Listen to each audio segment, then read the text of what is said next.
గ్రామాల్లో ఊసేలేని పార్టీ ఒకసారి అసెంబ్లీ స్థానాల్లో చుక్కలు చూపెట్టినా కూడా బీఆర్ఎస్ పార్టీ పూర్తి స్థాయిలో ఫామ్ హౌస్కి పరిమితం అయిపోయింది. ఆ తర్వాత ఎంపీ ఎన్నికల్లో, లోక్సభ ఎన్నికల్లో కూడా బీఆర్ఎస్ పార్టీకి గుండు సున్నానిచ్చిన ఈ యొక్క తెలంగాణ రాష్ట్ర ప్రజానికం మాకు బీఆర్ఎస్ పార్టీ వద్దు, కాంగ్రెస్ పార్టీ ముద్దు, మాకు మార్పు కావాలి, 10 ఏళ్ళు కేసీఆర్ చేసిండు కదా, ఇంకొకసారి రేవంత్ రెడ్డిని గెలిపిద్దాం అనుకొని చెప్పి రాష్ట్ర ప్రజలందరూ ఏకభావితోటి ఐకమత్యంతో కాంగ్రెస్ పార్టీని మంచి మెజార్టీ ఇచ్చి గెలిపించారు. గెలిపించిన తర్వాత కాంగ్రెస్ పార్టీ పని చేస్తుంది అని అనుకునే సమయంలో 100 రోజుల గ్యారంటీలు హామీలన్నీ గంగలో తొక్కిన తర్వాత, తుంగలో తొక్కిన తర్వాత, దేవుళ్ళ మీద ఒట్లు పెట్టిన తర్వాత కూడా పాలన గాలికి పోయింది తప్ప ప్రజల దగ్గరికి మాత్రం రాలేదు.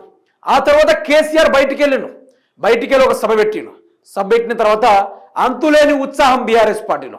ఎట్లాంటి ఉత్సాహం అంటే ఎన్నికల్ని ఒక యుద్ధం లేక అలెగ్జాండర్ ఏ విధంగా అతి తక్కువ సైన్యంతో ఇతర దేశాల మీద దాడి చేసేటోడో దానికి రెట్టింపు ఉత్సాహంతో, మాటల యుద్ధంతో, ఆ యొక్క సోషల్ మీడియా యుద్ధాలతోటి బీఆర్ఎస్ పార్టీ మరింత యాక్టివేట్ అవ్వడం, అందులో ఉన్న ప్రజలందరూ చాలా వరకు ముందుకు దూసుకెళ్లడం, దీన్ని రేవంత్ ప్రభుత్వం ఓర్చుకోలేక ఒక కేసును తీసుకురావడం, సోషల్ మీడియాను బ్యాన్ చేయించడం, వాళ్ళని జైలుకు పంపించడము, అరెస్టులు చేయించడము, ఇబ్బంది పెట్టించడము, లాకప్ డెత్లు చేయడము, తర్వాత లాకప్లో వేసి 3rd డిగ్రీ పెట్టే ఎన్నో కార్యక్రమం దిశగా కాంగ్రెస్ పార్టీ భయపడుకుంటూ ఈరోజు మూలన దాక్కున్న పరిస్థితిని కూడా మనం చూస్తా ఉన్నాం. ఇంత గొప్పగా జరిగిన బీఆర్ఎస్ పార్టీ మళ్ళీ ప్రజలు ఎందుకు కోరుకుంటున్నారు, దేనికోసం కోరుకుంటున్నారు? మాకు రేవంత్ రెడ్డి కావాలి, రేవంత్ రెడ్డి ఉంటేనే బాగుంటుంది అనుకున్న కోరుకున్న ప్రజలు ఒకటేసారి బీఆర్ఎస్ వైపు ఎందుకు మరలేరు? బాపే రావాలే, కాంగ్రెస్ కూలిపోవాలనుకుంటూ ఈ నినాదాలతోటి మళ్ళీ ఎందుకు ఇలాంటి ఒక స్లోగన్స్ వినిపిస్తా ఉన్న ప్రజలంటే ఒక్కసారి మనం కూడా దాని గురించి విశ్లేషించుకునే ప్రయత్నం అయితే చేయాలి మిత్రులారా. బీఆర్ఎస్ బలం మరింత పెరిగింది. నల్గొండలో జరిగిన చిన్న పొరపాట్ల వల్లే సీట్లు కోల్పోయాం. కాంగ్రెస్ నాయకుల కమల్ హాసన్ మించిన నటులు 6 గ్యారెంట్లు 420 హామీలు ఏమయ్యాయో చెప్పాలి. ఫ్లోరోసిస్ను దూరం చేసింది కేసీఆర్ పాలనలోనే సాధ్యం. వచ్చే ఎన్నికల్లో కేసీఆర్ మళ్ళీ సీఎం కావడం ఖాయం. బీఆర్ఎస్ వర్కింగ్ ప్రెసిడెంట్ కేటీఆర్ గారు నిన్న చెప్పగానే చెప్పారు. అదేవిధంగా గ్రామాన గులాబీ జెండా రెపరెపలాడాలి. ప్రతి ఊరు వాడలో ఆవిర్భావ వేడుకలు జరపాలి. ఎండల తీవ్రత దృష్ట్యా ప్రతినిధులు సభకే పరిమితం. తెలంగాణ భవన్లో రాష్ట్ర స్థాయి కార్యవర్గ సమావేశం. కేసీఆర్ ఆదేశాల మేరకు ప్లీనరీ నిర్వహణలో మార్పు. ఉదయాన్నే జెండా పండుగ ముగించి నగరానికి రావాలి. బీఆర్ఎస్ వర్కింగ్ ప్రెసిడెంట్ కేటీఆర్ గారు కూడా చెప్పడం కూడా జరిగింది. అయితే చాలా వరకు ప్రజలు ఈ బీఆర్ఎస్ పార్టీ ఆనాడు చాలా మంది యువకులకు తెలియదు.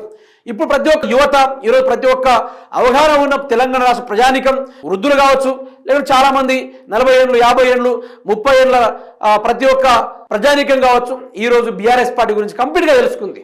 Before 2014 how is the Telangana, how developed after 2014 Telangana అనుకుంటూ ఈరోజు చాలా వరకు వాళ్ళకు వాళ్ళే కంపారిజన్ చేసుకోవడం, వాళ్ళకు వాళ్ళే తెలంగాణ గురించి ఆలోచించడం, వాళ్ళకు వాళ్ళే తెలంగాణ రాష్ట్ర ప్రజానికం గురించి మనం ఇలా ఉంటే బాగుంటుంది, ఇలాంటి నాయకులు ఉంటే బాగుంటుందని మళ్ళీ బీఆర్ఎస్ వైపే కథం దొక్కుతా ఉన్నారు.